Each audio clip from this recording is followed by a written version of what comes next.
వేదిక మీద వేదిక ముందర బ్రహ్మాండమైన ఉత్సాహంతో యుద్ధానికి సై అంటూ ముందుకు వచ్చినటువంటి తెలుగుదేశం నాయకత్వానికి అదేవిధంగా కార్యకర్తలకి జనసేన నాయకులకి జన సైనికులకి ఈ కార్యక్రమానికి చేసినటువంటి నెల్లూరు ప్రజల ఉత్సాహం చూస్తున్నాను వస్తా ఉంటే. వేమిరెడ్డి ప్రభాకర్ రెడ్డి గారు అజాత శత్రువు, అంతేకాదు ప్రజాసేవకు మారు పేరైనటువంటి వేమిరెడ్డి ప్రభాకర్ రెడ్డి గారు పార్టీలో చేరుతున్నానంటే జిల్లాలో ఎక్కడా లేని ఉత్సాహం వచ్చింది. ఇప్పటికే చాలా మంది నాయకులు, ఒక పక్క ఆనం రామనారాయణ రెడ్డి గారు, కోటమిరెడ్డి శ్రీధర్ రెడ్డి గారు, ఇంకో పక్క మేకపాటి చంద్రశేఖర్ రెడ్డి గారు, వీళ్ళందరూ చేరిన తర్వాత ఆఖరి అస్తం వేమిరెడ్డి ప్రభాకర్ రెడ్డి గారు రావడం అనేది ఒక నూతనమైన ఉత్సాహం. పార్లమెంట్లో సునాయాసంగా గెలుస్తున్నామనే అభిప్రాయానికి వచ్చినాం. అలాంటి ఒక మంచి వ్యక్తి, ఒక మంచి కోసరం ఈ రాష్ట్రానికి న్యాయం చేయాలి, ప్రజలకు సేవ అందించాలి. ఏకైక ధ్యేయం ఆయనకు ఏదో రాజకీయం ద్వారా డబ్బులు సంపాదించుకోవాలనో తప్పుడు పనులు చేయాలన్న ఆలోచన కాకుండా, ఇదే వ్యాపారం కాకుండా ఆయన సంపాదించిన డబ్బుల్లో 10 రూపాయలు ఖర్చు పెట్టి పేద ప్రజలకు సేవ చేయాలని వచ్చినటువంటి వేమిరెడ్డి ప్రభాకర్ రెడ్డి గారిని మనస్ఫూర్తిగా మీ అందరి తరపున, పార్టీ తరపున స్వాగతం, పార్టీలోకి ఆహ్వానిస్తున్నాను. వారితో కలిసి వారి శ్రీమతి కూడా ప్రశాంత్ రెడ్డి గారు వచ్చారు. వారిని కూడా మనస్ఫూర్తిగా పార్టీలోకి ఆహ్వానిస్తున్నాను. ఈరోజు మా ఉత్సాహంగా వచ్చిన వాళ్ళని చూస్తా ఉంటే నెల్లూరు కార్పొరేషన్ ఖాళీ అయిపోతా ఉంది. జిల్లా వైసీపీ ఖాళీ అయిపోతా ఉంది. అంత ఉత్సాహంతో ఈ కార్యక్రమానికి వచ్చారు. ఈరోజు పార్టీలోకి వస్తున్నటువంటి ప్రతి ఒక్కరిని ఆదరంగా మనస్ఫూర్తిగా పార్టీలోకి స్వాగతం పలుకుతున్నా. మనందరం ఒక కుటుంబం. ఈ రోజు నుంచి ఎవరికి ఏ గౌరవం తగ్గకుండా పూర్తిగా మిమ్మల్ని అందరినీ గౌరవించి పార్టీలో తగిన స్థానం కల్పించే బాధ్యత నాదని మీకు తెలియజేస్తున్నా. అదే మరి ఈరోజు రూప్ కుమార్ కూడా రావడం కొత్త ఊపు ఈరోజు మన పార్టీకి. ఇక్కడ వారిని కూడా మనస్ఫూర్తిగా పార్టీలోకి ఆహ్వానిస్తున్నాను. ఒక సమర్థవంతమైన నాయకుడు, న్యాయం కోసం పోరాడిన వ్యక్తి, అన్యాయం చేసిన వాళ్ళపైన ఏం చేయాలో చూపించిన వ్యక్తి. అలాంటి వ్యక్తిని మనస్ఫూర్తిగా స్వాగతం పలుకుతున్నా. ఈరోజు మిమ్మల్ని అందరినీ చూస్తా ఉంటే మామూలుగా నేను ఎప్పుడు మీటింగ్లు పెట్టుకున్నా హైదరాబాద్లో లేకపోతే అమరావతిలో మీటింగ్ పెట్టుకొని పార్టీలో చేరికలు ఉండేటివి. కానీ ఈరోజు నేరుగా నేనే నెల్లూరుకు వచ్చి వేమిరెడ్డి ప్రభాకర్ రెడ్డి గారిని ఈ వేదిక మీద పార్టీలోకి ఆహ్వానించామంటే అది వారికి ఇచ్చిన ప్రత్యేకత.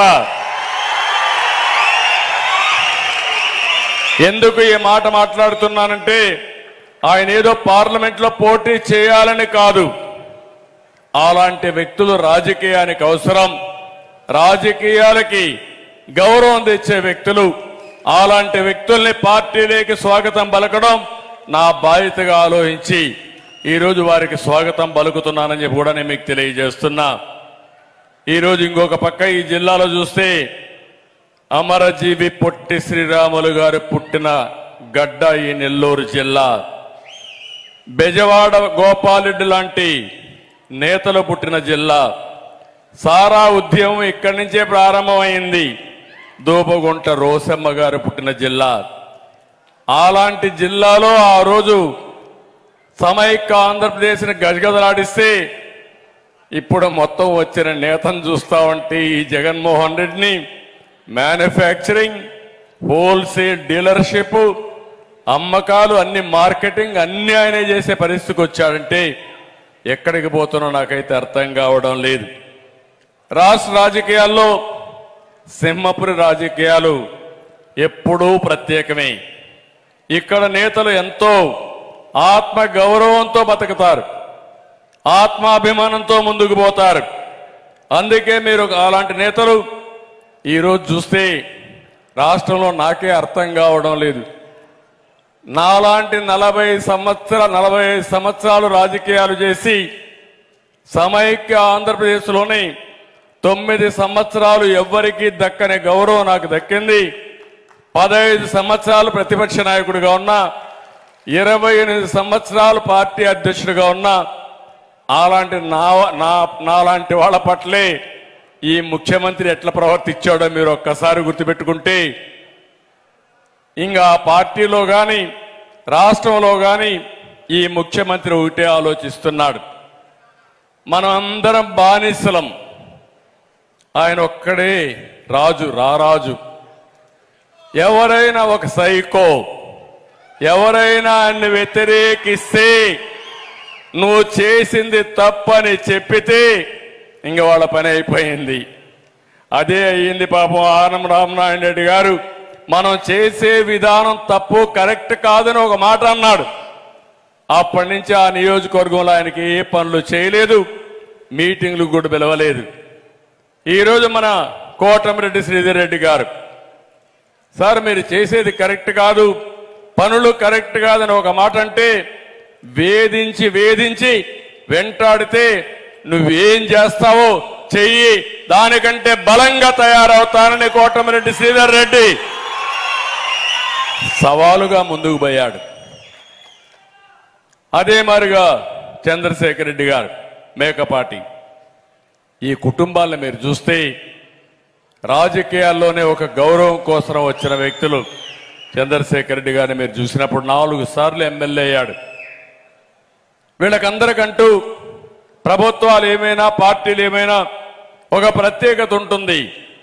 అలాంటి ప్రత్యేకత ఉండే ఈ కుటుంబాల పట్ల, ఈ వ్యక్తుల పట్ల ఈ నాయకుడు ఎవరైతే ఉన్నాడో ఈ జగన్మోహన్ రెడ్డి అవలంబించిన తీరు చూస్తే చాలా బాధ. అందుకే నేను ఒకటే హామీ ఇస్తున్నా, 45 ఏళ్లుగా తెలుగుదేశం పార్టీని చూశారు. వ్యక్తుల్ని గౌరవిస్తాం, ప్రజాస్వామ్యాన్ని గౌరవిస్తాం, ప్రజాసేవకు అంకితమైన భావంతో ఎవరొచ్చినా వారిని సగౌరవంగా ఆహ్వానించే బాధ్యత తెలుగుదేశం పార్టీ తీసుకుంటుందని మరొక్కసారి మీకు అందరికీ తెలియజేస్తున్నా. అందుకే ఈరోజు వీళ్ళందరికీ మనస్ఫూర్తిగా స్వాగతం పలుకుతూ నేను ఒకటే మీ అందరినీ కోరుతున్నాను, అహంకారంతో ఇష్టానుసారంగా ఈ రాష్ట్రాన్ని విధ్వంసం చేసి రాష్ట్రాన్ని పూర్తిగా నాశనం చేసిన వ్యక్తిని ఇంటికి పంపించవలసిన బాధ్యత మన అందరిపైన ఉంది. ఇది నా ఒక్కడి కోసరం కాదు, నాకో జనసేన కోసరం కాదు, పవన్ కళ్యాణ్ గారి కోసరం కాదు, లేకపోతే వేమిరెడ్డి ప్రభాకర్ రెడ్డి గారి కోసమే కాదు, లేకపోతే చంద్రమోహన్ రెడ్డి గారి కోసమే కాదు, 5 కోట్ల రాష్ట్ర ప్రజానీకం కోసరం, భావితరాల భవిష్యత్తు కోసరం, పుట్టబోయే బిడ్డల కోసరం మీరందరూ ఆలోచించాల్సిన అవసరం ఉంది. ఇది మీ అందరి బాధ్యత. ఎందుకు నేను అడుగుతున్నానంటే ఈ మాట, మనం శాశ్వతం కాదు, సమాజం శాశ్వతం, రాష్ట్రం శాశ్వతం. రాష్ట్రం అంటే మట్టి కాదు, రాష్ట్రం అంటే మనుషులు. అలాంటి ఇంగిత జ్ఞానం లేని వ్యక్తి ముఖ్యమంత్రిగా ఉండి ఇష్టానుసారంగా చేస్తా ఉంటే ఆయన విధానం నచ్చక వాళ్ళ నేతలే పార్టీకి బై బై అంటున్నారు. కార్యకర్తలు బారిపోయే పరిస్థితికి వచ్చారు, తిరుగుబాటు చేసే పరిస్థితికి వచ్చారు. అటు ప్రజలు ఇటు సొంత పార్టీ నేతలు తిరుగుబాటుతో జగన్కి భంగపాటు తప్పదు. ఎవ్వరికి అనుమానం అవసరంలా 1000% చెప్తున్నా, రాబోయేది తెలుగుదేశం జనసేన ప్రభుత్వమే. దాంట్లో అనుమానమే లేదు. ఇప్పుడు జరిగేటన్నీ ఒక నాటకం. జగన్ మాటలు చూస్తుంటే అతని మాటలన్నీ ఒక బూటకం, నవ్వుతూ గొంతు కోసే రకం. అవన్నీ మీరు చూస్తే చాలా బాధేస్తుంది. మా తమ్ముళ్ళు చెప్తున్నారు, ప్రపంచంలో ఎక్కడ కూడా ఒక ముఖ్యమంత్రిని సైకో అని ముద్దుగా పిలిచిన సందర్భమే లేదు. ముద్దుగా కూడా కాదు, భయంతో కూడా పిలుస్తున్నారు. అది అటు ఇటు చూసి టకామని సైకో అంటున్నారు. మళ్ళా ఎక్కడ కేసులు పెడతారు ఈ పోలీసులని భయం. అలాంటి పరిస్థితులకు వచ్చాం. ఈ రోజు వచ్చింది మీరు ఒకటేసారి గుర్తుపెట్టుకోండి, ఇది ప్రారంభం మాత్రం. ఎన్నికల నోటిఫికేషన్ వస్తానే ఉధృతమైన తిరుగుబాటు వస్తుంది. వైఎస్ఆర్ కాంగ్రెస్ నాయకుడనే వాడు రోడ్డు మీద తిరగాలన్నా భయపడే రోజు తొందరలోనే వస్తుంది. ఈరోజు మీరు చూస్తే ఇక్కడ మీటింగ్ ఉందంటే దీన్ని కౌంటర్ చేయడానికి విశాఖపట్నాన్ని దోచేసిన వ్యక్తిని నెల్లూరుకు పంపిస్తున్నారు. ఇప్పుడు మళ్ళీ అక్కడ మొత్తం ఊడ్చేశాడు, ఇప్పుడు నెల్లూరుకు వచ్చాడు. నెల్లూరుకు వస్తే మిగిలేది ఏమి ఉండదు. ఇలాంటి నాయకులు వచ్చి తిరుగు తపాల్లో మీరు పంపిస్తారు, నాకేమాత్రం అనుమానం లేదు. తాట తీస్తారు, నాకు తెలుసు. 5 ఏళ్లుగా అడ్డంగా దోచేసి ఈరోజు మీరు చూసి ఏమి చేయాలో దిక్కు తెలియడం లేదు. మీరు ఒక్కటి గుర్తుపెట్టుకోవాలి, అతను ఒకటే ఆలోచించాడు, నాకు ఎవరు ఎదురుండడానికి వీలు లేదు, నాకు ఏ వ్యక్తి అడ్డం మాట్లాడడానికి వీలు లేదు, ఏ మనిషి కూడా నాకు అన్యాయం జరిగిందనో ఒక్క మాట కూడా చెప్పడానికి వీలు లేదని విధంగా పోయాడు. కడాన నిన్న మొన్న చూస్తే దోచుకున్న డబ్బులతో సిద్ధం అంటూ ఎక్కడ చూసినా హోర్డింగ్సే. నాకే అర్థం కాల. నేను రాజకీయాలు 45 ఏళ్లున్నాను కానీ ఇంత విచ్చలవిడితనం నా జీవితంలో ఎప్పుడూ చూడలేదు. మీటింగులు పెట్టారు. మీటింగులు పెట్టి మీరు చూస్తే ఎక్కడ చూసినా నేను సిద్ధం సిద్ధం అంటాడు. నాకు అర్థం కాదా మొదటిసారిగా ఏం సిద్ధం అని. ఓడిపోవడానికి సిద్ధం మా తమ్ముళ్ళు చెప్పినట్టు.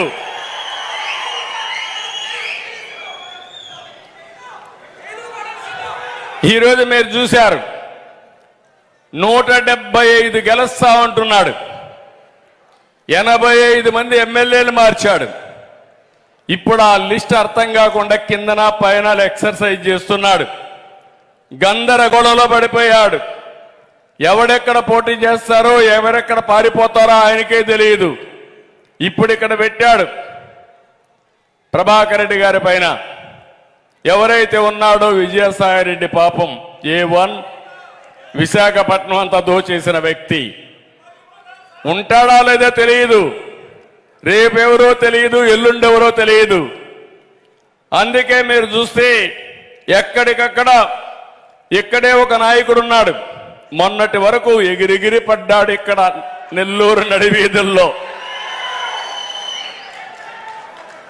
అవునా కాదా అని మిమ్మల్ని అడుగుతున్నా. ఆయన మంత్రిగా ఉన్నప్పుడు ఒంటి మీద బట్టలు కూడా ఆగలేదు, కన్ను మిన్ను కానరాలేదు. మన కర్మ, ఆయన కూడా మంత్రి అయిపోయాడు. మొన్న బదిలీలో ఒక్క తన్నుదంతే పక్క జిల్లా కాదు 3 జిల్లాలకు అవతల పోయి పడిపోయాడు. అవునా కాదా అని మిమ్మల్ని అడుగుతున్నా.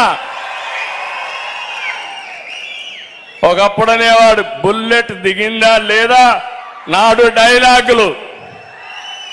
ఇప్పుడు బుల్లెట్ కరెక్ట్ గా దిగింది. అవునా కాదా? రేపు దిగుతుంది. పల్నాడులో బుల్లెట్ కరెక్ట్ గా దిగి మళ్ళీ తిరుగు తపాలలో ఎక్కడికి వస్తాడు? ఎక్కడికి వస్తాడు? చెన్నై పోతాడు. అంటే ఈ రోజు ఉంది, రేపు ఉంది, ఎల్లుండి ఉంది. ఖబర్దార్ జాగ్రత్తగా ఉండమని వైఎస్ఆర్ నాయకుల్ని హెచ్చరిస్తున్నా. 6 మంది ఎంపీలు ఆ పార్టీ వదిలేశారు. మా వల్ల కాదు, మేము పోటీ చేయమన్నారు. ఇంకో పక్క చూస్తే 10 మంది ఎమ్మెల్యేలు పారిపోయారు. 5-6 మంది ఎమ్మెల్సీలు 4 ఏళ్లు 5 ఏళ్లు ఎమ్మెల్సీలుగా ఉంటే ఈయనతో లాభం లేదు, ఈ రాష్ట్రం నాశనం అయిపోతా ఉంది, నా పదవి కంటే రాష్ట్ర భవిష్యత్తు ముఖ్యమని పార్టీకి రాజీనామా చేసి వచ్చే పరిస్థితి వచ్చేశారు. కందుకూరు సీటు ఇప్పటికి 3 సార్లు మార్చారు. ఇప్పుడు వచ్చిన ఆయన మళ్ళా ఉంటాడో లేదో నాకు తెలియదు. కనిగిరిలో చెత్త, కందుకూరులో బంగారం అవుతుందా తమ్ముళ్ళు? ఆడ చెత్త, ఇక్కడ బంగారం కానీ లేకపోతే సెంటు కానీ సువాసన వస్తుంది అనుకుంటున్నారు ప్రజలు మోసం చేయడానికి. ఈయన్నే కాదు, గంగాధర్ నెల్లూరులో 3 సార్లు మార్చేశారు. ఆయనైతే డిప్యూటీ సీఎం ఏకంగా. అలాంటి పదవి ఇచ్చిన వ్యక్తికే దిక్కులేదు సీటు. ఇంకో పక్క చూస్తే మంగళగిరిలో 3 సార్లు మార్చారు. ఇప్పుడు కూడా గ్యారంటీ లేదు, మళ్ళా మార్చచ్చు. ఇవన్నీ చూస్తా ఉంటే పాపం కార్యకర్తలు రోజు ఫ్లెక్సీలు వేసుకుంటున్నారు వాళ్ళ ఫోటోతో. మళ్ళా సాయంత్రానికి తీసేస్తే మళ్ళా ఫ్లెక్సీ మార్చేస్తున్నారు. అంటే ఫ్లెక్సీలు మార్చినంత సులభంగా క్యాండిడేట్లు మార్చేస్తున్నాడంటే దేశ రాజకీయాల్లో ఎప్పుడన్నా చూశారా తమ్ముళ్ళు అని మిమ్మల్ని అడుగుతున్నా. ఇది రాజకీయమా అని మిమ్మల్ని అడుగుతున్నా. ఈ రాజకీయాల్ని మీరు ఆమోదిస్తారని ప్రజలను అడుగుతున్నా. ఇలాంటి వ్యక్తులు ఇప్పుడు మాట్లాడితే 175 గెలుస్తాడంట. వైనాట్ కుప్పం అంట. నేనన్నా 175, మా చెల్లెమ్మ చెప్తా గుండు 0. వైనాట్ పులివెందల. నిన్నే చెప్పింది వాళ్ళ సోదరి, ఆ విషయం కూడా చెప్తాను. ఇలాంటివన్నీ చూస్తే జగన్ ఒక బ్లఫ్ మాస్టర్. ఇతను ప్రతి విషయంలో మోసం, దగా, తప్పుడు సమాచారం తప్ప ఎప్పుడు కూడా ఏది మాట్లాడే పరిస్థితిలో ఉండడు. మీరు ఒకసారి చూడండి, సిద్ధం మీటింగ్ అంటాడు, ప్రజలు నవ్వుకున్నా లెక్క చేయకుండా ముందుకు పోతాడు. మీటింగ్ పెడితే స్కూల్స్ అన్ని సెలవులు, అక్కడి నుంచి అన్ని బస్సులు ఈయనకే ఇవ్వాలా. 5 జిల్లాల్లో ఉండే బస్సులన్నీ ఈయనకే ఇవ్వాలి.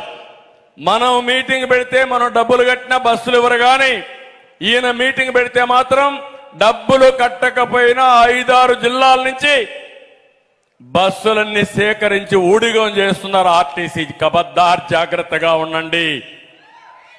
ఎందుకు ఇవ్వలేదో రేపు నువ్వు ఎక్స్ప్లెనేషన్ నాకు ఇచ్చే పరిస్థితిలో వస్తావు. 2 నెలలే, 40 రోజులే టైం. ఆ తర్వాత చెప్తా మీ కథ. అందరికీ చట్టం అందరికీ ఒకటే.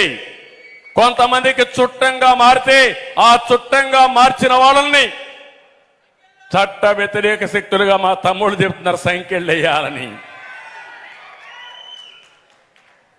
ఇంకో పక్క ఈయన వస్తే సిద్ధం అంటే మనందరం ఇళ్లలో అరెస్ట్ చేసేయాల్సింది. ప్రతిపక్ష నాయకులందరినీ అరెస్టులు, డాక్రా సంఘాలని, అంగన్వాడీని భయపెట్టి బెదిరించి మీటింగ్లకు తరలించడం. కొన్ని మీటింగ్లు నేను చూశాను. ఆ మీటింగ్ చుట్టూరు గేట్లన్నీ క్లోజ్ చేసి పోలీసులు కాపలా, ఎవరు పారిపోకుండా.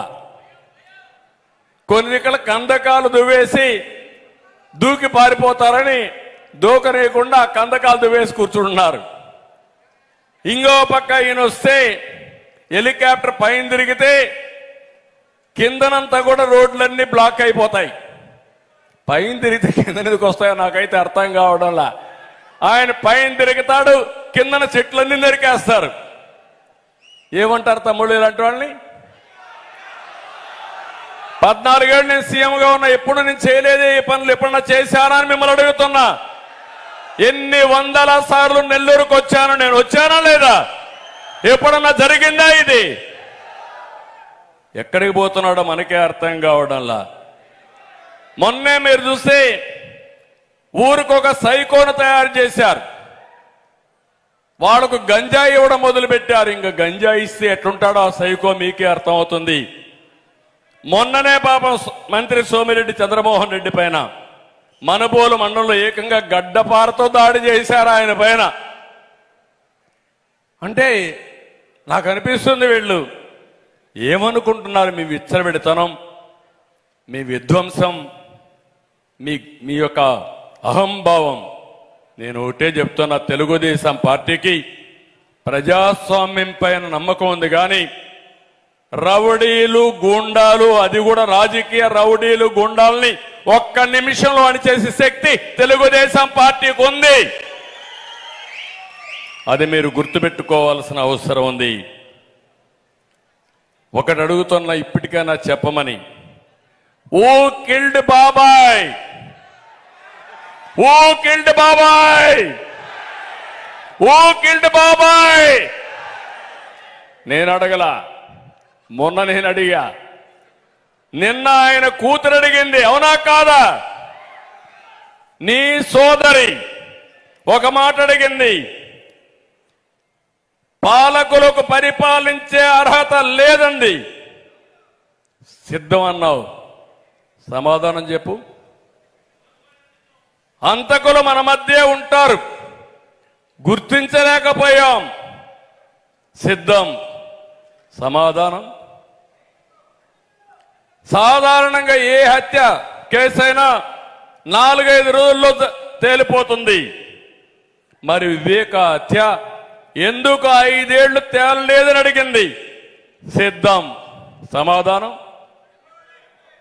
అందుకే నేను అంటున్నా, సిద్ధం సిద్ధం అని అరుస్తున్నావు కదా, బాబాయ్ హత్యపై సమాధానం చెప్పడానికి సిద్ధమా అని సవాలు విసురుతున్నా. సమాధానం చెప్పాలా లేదా?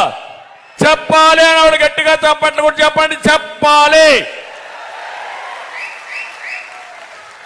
ఇది మీ వ్యక్తిగత సమస్య కాదు, ఇది రాష్ట్ర సమస్య. ఒక వ్యక్తి హత్యలు చేసే వ్యక్తి ముఖ్యమంత్రి అయితే ఎవరికి రక్షణ ఉంటుందో ప్రతి ఒక్కరూ ఆలోచించుకోవాల్సిన అవసరం ఉంది. అందుకే వివేక హత్య దోషుల అరెస్టుకు నువ్వు ఎందుకు సిద్ధంగా లేవు? తండ్రి హత్య పైన పోరాడుతున్న చెల్లెలకి న్యాయం చేసేందుకు మీరెందుకు సిద్ధంగా లేరు? వివేక హత్య కేసు నోరెత్తేందుకు దమ్ము, నోరెత్తేందుకు ధైర్యంగా పోరాడితే ఆవిడపైన కేసులు పెట్టి వేధించడం ఎంతవరకు సబబని అడుగుతున్నా. నారాసుర రక్త చరిత్ర ఆ రోజు జ్ఞాపకం ఉందా మీకు? హత్య జరుగుతానే మొట్టమొదటిసారిగా చెప్పింది ఆయన గుండెపోటుతో చనిపోయాడని చెప్పిన వ్యక్తి ఇక్కడ వస్తున్నాడు. ఇప్పుడు ఇక్కడికి రేపు అడగండి మీరంతా, నువ్వు చెప్పావా లేదా ఆ రోజు గుండెపోటని? అది గొడ్డలి పోటని తేలింది.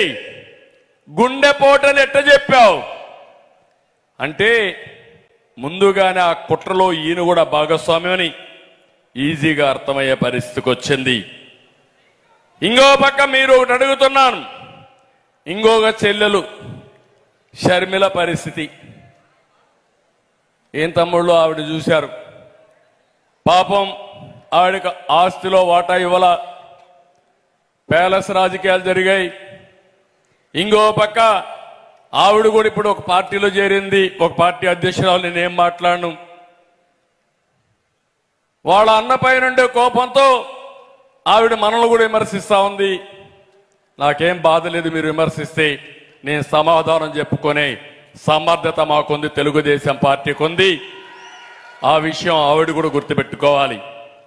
కానీ ఇక్కడ మీరు చూస్తే సొంత చెల్లెల్ని ఎన్నికల ముందు పాదయాత్ర చేపించి ఊరూరు తిప్పి ఎట్లా ఉపయోగించుకున్నాడో మీరు చూశారు. అంటే టిష్యూ పేపర్ బాత్రూమ్ మారిగా వాడుకొని ఈ అమ్మాయి ఆ టిష్యూ పేపర్ బారేసినట్టు ఇప్పుడు చెల్లెలు వదిలేసే పరిస్థితికి వచ్చాడు. ఏమి న్యాయమో నాకైతే అర్థం కాలేదు. అంతటితో పర్వాలేదు, కుటుంబాల్లో తగరాదులు వస్తాయి, నేను ఎక్కడ తప్పుపట్టను. కుటుంబాల్లో తగరాదు వచ్చినా మీరు ఒక్క విషయం గుర్తుపెట్టుకోవాలి, సోషల్ మీడియాలో ఆవిడ నీ పైన పోరాడుతుందని, ఆమె పుట్టిక పైన కూడా నీచంగా మాట్లాడావు. నీ సోదరి, నీ తల్లి, ఒక తల్లి ఒక మగబిడ్డనే ఒక ఆడబిడ్డను ఇచ్చేస్తే నీ సొంత చెల్లి ఎక్కడ ఆవిడ పుట్టుకను కూడా నీచంగా చిత్రీకరిస్తావంటే నీ తల్లికి అవమానం కాదా? నీ కన్న తల్లికి అవమానం కాదా? కనీసం ఖండం చేశారా మీరు?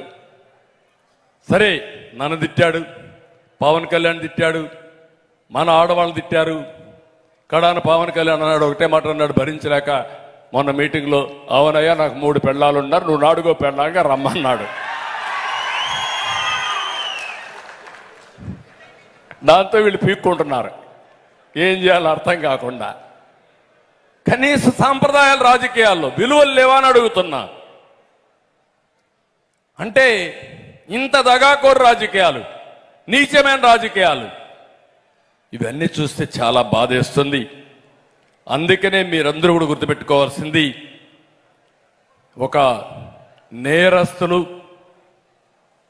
నేర స్వభావం ఉండే వ్యక్తులు అధికారాన్ని వ్యాపారంగా చేసుకుని డబ్బులే ప్రధానంగా ఆలోచించి ఎలాంటి నీచానికైనా కానీ చేస్తే ఇలాంటివే జరుగుతాయి. ఈ విషయం మీరు గుర్తుపెట్టుకోవాల్సిన అవసరం ఉంది. నిన్న ఒక అతను హైదరాబాద్లో తెలంగాణ అతను ఒకసారి మాట్లాడితే నాకు చాలా బాధేసింది. ఏంట్రా ఈ రాష్ట్రం అని. సార్, హైదరాబాద్ అంతా మీ వల్లనే వచ్చింది. సైబరాబాద్ మీరు నిర్మాణం చేశారు, బ్రహ్మాండమైన ఎకోసిస్టమ్ ఇచ్చారు. ఈరోజు ఏ మారుమూలకు పోయినా ఆ అభివృద్ధికి మీరే కారణమని మనస్సాక్షిగా అందరూ ఒప్పుకుంటున్నారు. నేను నిన్న మొన్న ఆంధ్రాకు పోయాను. ఒక 2-3 రోజులు ఏదో మా స్నేహితుడు పెళ్ళుంటే పోతే తిరిగి వస్తా ఉంటే నేను ఒక హోటల్ దగ్గర నిలబడి ఎట్లుందో కనుక్కున్నాను. కనుక్కుంటే ఒక వ్యక్తి అక్కడికి వచ్చి, లారీ, అంత మునుపు నేను లారీ ఉండేది, ఇప్పుడు లారీ కూడా అమ్మేసుకున్నా, ట్రాన్స్పోర్ట్ మొత్తం దెబ్బతినింది, లారీ ఓనర్గా ఉన్న నేను ఈరోజు క్లీనర్గా తయారైపోయాను. అంటే అదే లారీకి ఇతని డ్రైవరు క్లీనర్గా తయారయ్యే పరిస్థితికి వచ్చాడు. ఒక్క నిమిషం తమ్ముడు, లాస్ట్లో ఆ లారీకి డ్రైవర్గా తయారయ్యే పరిస్థితి వచ్చాడు. ఇంకొక అతను, ఒకప్పుడు నాది హోటలు, అప్పుల పాలైపోయి హోటల్ అమ్ముకున్నా, ఇప్పుడు తోపుడు బండి పెట్టుకొని కడుపు కోసం బతుకుతున్నానని చెప్పే పరిస్థితికి వచ్చాడు. నేను చెప్పింది ఇది యథార్థమైన కథలు ఇవన్నీ. మీరు చూశారు రంగనాయకమ్మ ఎక్కడో ఎల్జీ పాలిమర్స్లో యాక్సిడెంట్ జరిగితే ఇది తప్పని సోషల్ మీడియాలో ఒక పోస్టింగ్ పెట్టింది. మనసు చంపుకోలేక ఆవిడ ఎవరు లేరమ్మా, ఎవరు లేరు, ప్లీజ్ ఎవరు లేరు, ఏది లేదు, కూర్చోండి. సోషల్ మీడియాలో ఆవిడ పోస్టింగ్ పెట్టంగానే వీళ్ళు వచ్చేసి ఆవిడ మీద దాడి చేసి తర్వాత ఆ హోటల్ ముయించేసి ఆవిడ్ని వ్యాపారాలు చేయనీయకుండా చేసే పరిస్థితికి వచ్చారు. హోటల్ పోయిన తర్వాత ఒక చిన్న వ్యాపారం చేసుకోవాలని చాలా అవస్థపడి ఒక వ్యాపారానికి పోతే పర్మిషన్లు కావాలని పర్మిషన్లు ఇవ్వకుండా చేశారు. ఏమి చేయాలనో బ్రతకలేక గుంటూరు వదిలిపెట్టి హైదరాబాద్కి వెళ్ళిపోయి అక్కడ ఏదో చిన్న చిన్న పనులు చేసుకుంటూ పొట్టబోసుకునే పరిస్థితికి వచ్చిందంటే మీరు ఒక్కసారి ఆలోచించుకోవాల్సిన అవసరం ఉంది.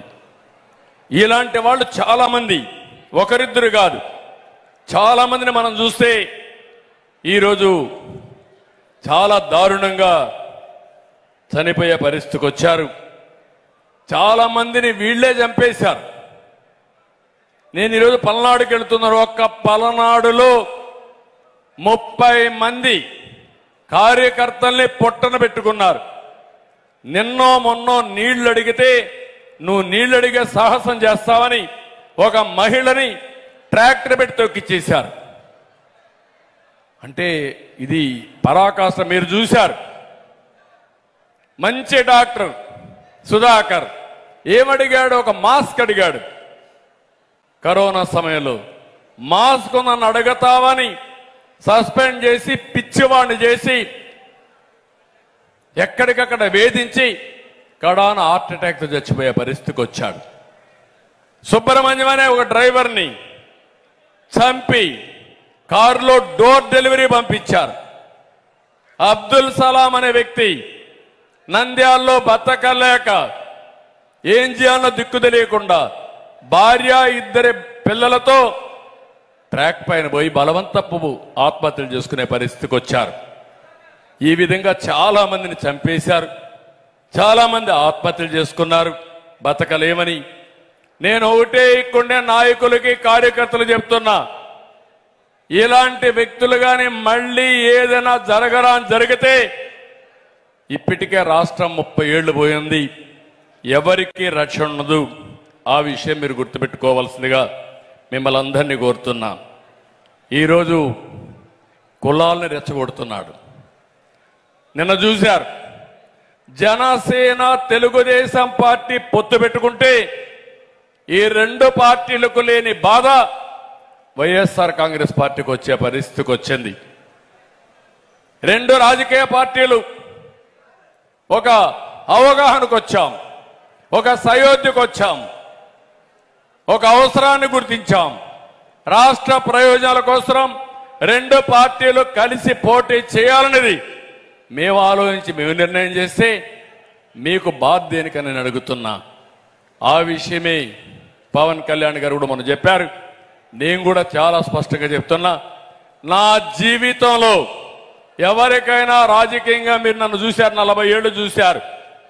నేనేం కొత్త కాదు, అనేక రాజకీయ పార్టీలతో పొత్తు పెట్టుకున్నాం. ఎప్పుడు ఎవ్వరికి ఇవ్వని గౌరవం ఈరోజు పవన్ కళ్యాణ్కు జనసేన నాయకులకి కార్యకర్తలకి ఇస్తున్నామంటే అది మా సాంప్రదాయం, అది మా అవసరం. ఈ రాష్ట్రం కోసం ఇద్దరం కలిసి పని చేయవలసిన ప్రత్యేకత. 2 పార్టీల ఓట్లు ఒక్క ఓటు కూడా ఏమాత్రం కూడా ఇబ్బంది లేకుండా ట్రాన్స్ఫర్ చేయాల్సిన బాధ్యత మా ఇద్దరి పైన ఉంది. ఈరోజు తెలుగుదేశం పార్టీ అభ్యర్థులు 151 మంది కాదు, 175 మంది అభ్యర్థులై జనసేనకు 24 కాదు 175 మందిని గెలిపించే బాధ్యత జనసేన కార్యకర్తలకు నాయకుల పైన ఉంది. ఈ బాధ్యత మేము సమిష్టిగా తీసుకపోతే మాకు లేని బాధ మీకెందుకని నేను అడుగుతున్నా. అదన్నీ మీరు చూస్తే కులాల మధ్య, మతాల మధ్య, ప్రాంతాల మధ్య చిచ్చు పెట్టి చలిగాల్చుకునే రకం వీళ్ళు.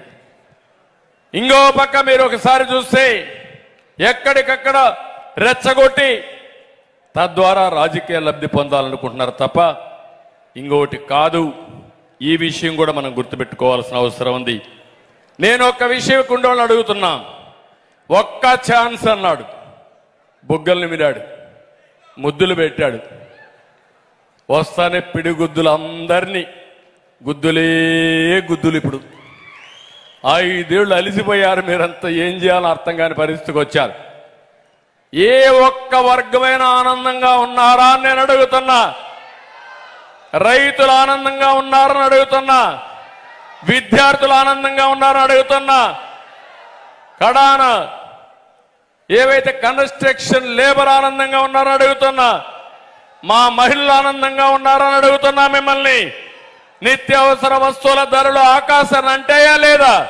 మీకు భద్రత ఉందా నేను అడుగుతున్నా. ఒకరని కాదు, అసలు ఉద్యోగస్తులు జీతాలు పెంచమని అడగడమే మానేశారు. 1వ తారీఖు నా జీతం వస్తే చాలనుకుంటున్నారు. ఎక్కడికి పోయాం? పెన్షనర్స్ అంతే, ఇంకా ఆటోమొబైల్ కానీ అన్ని రంగాలు దెబ్బతిన్నారు, అన్ని కులాలు దెబ్బతిన్నాయి. బీసీలు దెబ్బతిన్నారు, ఎస్సీలు దెబ్బతిన్నారు, ఎస్టీలు దెబ్బతిన్నారు, అగ్రవర్ణాల్లో ఉండే అన్ని వర్గాలు కూడా దెబ్బతిన్నారు. ఇక్కడ నేను ఒకటి అడుగుతున్నా, కొంతమంది ముద్దులకు మురిచిపోయి ఓట్లేశారు, ఇప్పుడు బాధపడుతున్నారు. కానీ ప్రతి ఒక్కరూ ఆత్మవిమర్శ చేసుకునే సమయం వచ్చింది. నెల్లూరు జిల్లాలో ఉన్నారు, ఎప్పుడు కూడా నెల్లూరు అనగానే మనకు ఎప్పుడూ రాజకీయ చైతన్యం ఉండే జిల్లా ఈ జిల్లా. రాష్ట్ర రాజకీయాల్లో ప్రముఖ పాత్ర వహించిన జిల్లా. లాస్ట్ టైం మీరందరూ కలిసి 10 సీట్లుంటే 10 సీట్లు వైఎస్ఆర్ కాంగ్రెస్ పార్టీని గెలిపించారు.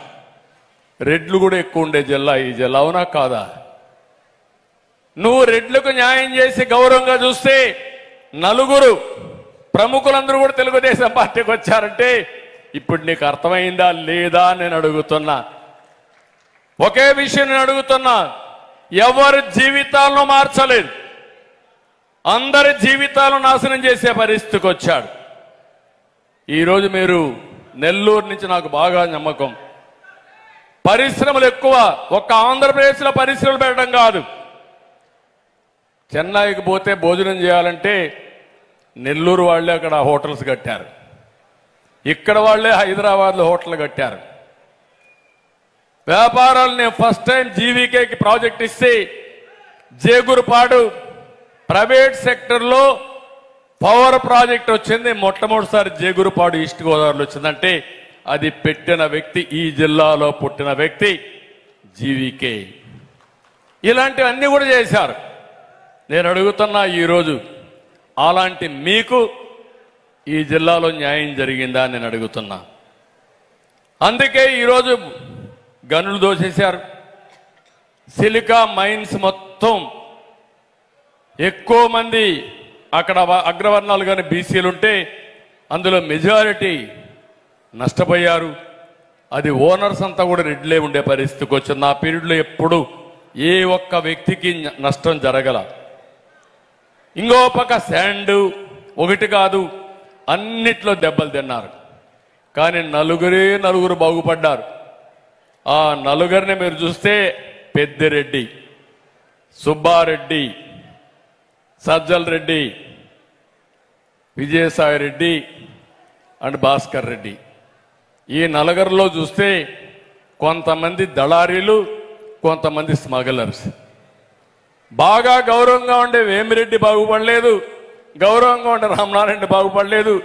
మీ మధ్యలో ఉండే చిన్న కాంట్రాక్టర్ కూడా నష్టపోయి ఈరోజు ఆత్మహత్య చేసుకునే పరిస్థితికి వచ్చారంటే అదే వేళ పరిపాలన. అందుకే నేను పిలిపించా, సేవ్ ఆంధ్రప్రదేశ్, క్విట్ జగన్.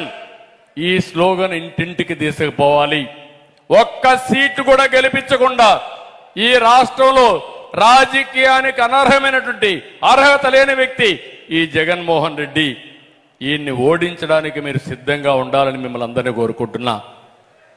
ఇంకొక పక్క 10 సీట్లున్నాయి పాత నెల్లూరు జిల్లా.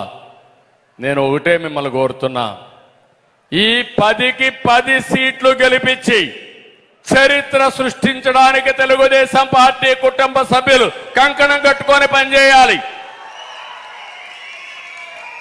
మా బాధ్యత నేను చేస్తున్నా. నేను పార్టీ అధ్యక్షుడిగా 9 ఎన్నికలు రన్ చేశాను. 9 ఎన్నికల్లో కూడా నేను అభ్యర్థుల్ని సెలెక్ట్ చేశాను. ఈసారి 9వ ఎన్నికల ఇది 10వ ఎన్నిక అనుకుంటాను. 5, 9, 10. అయితే ఎప్పుడూ తీసుకొని జాగ్రత్తలు నేను తీసుకున్న అభ్యర్థుల ఎంపికలో ప్రజలు ఆమోదించే వ్యక్తి, ప్రజల్లో ఉండే వ్యక్తి, అటు కార్యకర్తలు ప్రజలు యాక్సెప్ట్ చేయాలని చెప్పి అనుకుని నిన్ననే అనుకుంటే మీరందరూ చూస్తూ ఉన్న ఐవీఆర్ఎస్లు వస్తాయి, సర్వేలు కూడా వస్తూ ఉంటాయి. నేను రాత్రిలో ప్రతిరోజు 4-5 గంటలు ఆ పని మీదనే కూర్చుంటున్నా. వేమిరెడ్డి గారి పార్టీలోకి చేరిన తర్వాత చేరతానన్నాక ఆయన కూడా రేటింగ్ చూద్దామని ఒక టెస్ట్ చేస్తే మొదటి టెస్ట్లోనే సూపర్ హిట్ అయిన వ్యక్తి వేమిరెడ్డి ప్రభాకర్ రెడ్డి గారు. ఆయన డబ్బుల కోసం కాదు, ఆయన ప్రజాదరణతోనే ప్రజల ఆమోదం చూసిన తర్వాత నేను గౌరవించవలసిన వ్యక్తి వేమిరెడ్డి గారనే ఉద్దేశంతో నేను ఇక్కడికి వచ్చామని చెప్పి కూడా మీకు తెలియదు. అందరూ కూడా చూస్తున్నా. ఎందుకంటే ఒక్క 0 మిస్టేక్స్తో ముందుకు పోవాలని ఆలోచించుకొని ముందుకు పోతున్నాం. అందుకే కార్యకర్తలను ఒకటే కోరుతున్నా, 94 సీట్లు మనం అనౌన్స్ చేశాం. జనసేన 5 అనౌన్స్ చేశారు. మనం 99 అనౌన్స్ చేసిన తర్వాత వైఎస్ఆర్ కాంగ్రెస్ పార్టీకి తాడేపల్లి కొంపలో ఏమవుతోంది? అయిపోయింది. ఆశ వదులుకున్నారు. మొత్తం తాడేపల్లి మొత్తం కంపించిపోతా ఉంది. భయపడిపోయారు. అందుకే చేంజ్ల మీద చేంజ్లు చేస్తూనే ఉన్నారు. కానీ ఎవరు గెలిచే పరిస్థితి లేదు. ఇప్పటికి ఒకటి గుర్తుపెట్టుకోవాలి, కొంతమంది ప్రజలు ఓపెన్ గా ఇంకా మాట్లాడడం లేదు. ఎందుకంటే ఇప్పుడు మాట్లాడితే మళ్ళా రేషన్ కార్డు తీసేస్తారు, పింఛన్ తీసేస్తారు, తప్పుడు కేసులు పెడతారు అని భయపడుతున్నారు. కానీ రేపు రోజు రోజుకు పెరుగుతాయి. ఒకే ఒక విషయం కోరుతున్నా, భయపడుతూ రోజు చనిపోవడం కంటే వీరోచితంగా పోరాడి రాష్ట్రాన్ని కాపాడి భావితరాల భవిష్యత్తు కాపాడడం కోసం అందరం సమైక్యంగా పోరాడితే ఏమీ చేయలేరని చెప్పి కూడా నేను మీకు తెలియజేస్తున్నా. అందుకే మీ అందరికీ పిలిపిస్తున్నా, సమిష్టిగా పనిచేయండి, పార్టీని గెలిపించండి, పొత్తు గెలవాలి. బేషిజాలు లేకుండా తెలుగుదేశం పార్టీ జనసేన కార్యకర్తలు పాలు నీళ్లు మారిగా ఎక్కడికక్కడ కలిసిపోవాలి. మీరు ఇన్సెపరబుల్గా పనిచేయాల్సిన అవసరం ఉంది. గెలిపే ధ్యేయంగా ఆలోచించి రెండు పార్టీలు కూడా పనిచేసి గెలిపించాల్సిందిగా నేను కోరుకుంటూ, ఈరోజు చాలా తృప్తిగా ఉంది. నాయకులందరం కూడా వేదిక పైన ఉన్నాం. ఇక్కడుండే నాయకత్వం మొత్తం ఇప్పుడు మీరు చూస్తున్నారు. నారాయణ లాంటి వ్యక్తిని ఎన్ని ఇబ్బందులు పెడుతున్నారో మీరు చూస్తున్నారు. కానీ నారాయణ గారు కూడా ఒకటే ఆలోచించారు, పర్వాలేదు నేను పోరాడతాను, నేను ఏ తప్పు చేయబోను అని ధైర్యంగా పోరాడే వ్యక్తి నారాయణ గారు. అంటే ఒకరిని కాదు, ఇంకొక ఆరిపోయే దీపం ఒక వెలుగు ఆరిపోతుంది. ఆ పరిస్థితిలో ఉంది. అందుకే ఇప్పుడు కొత్త వ్యవస్థ ఒకటి పెట్టారు, డిఆర్ఐ అంట. ఆ డిఆర్ఐ ద్వారా జిఎస్టీలో జరిగింది, ఎప్పుడో జరిగింది అని ఇప్పుడు అరెస్టుల పర్వం స్టార్ట్ చేశారు. నేను ఒకటే అధికారుల యంత్రాంగం చెప్తున్నా, అన్ని రికార్డులు ఉంటాయి.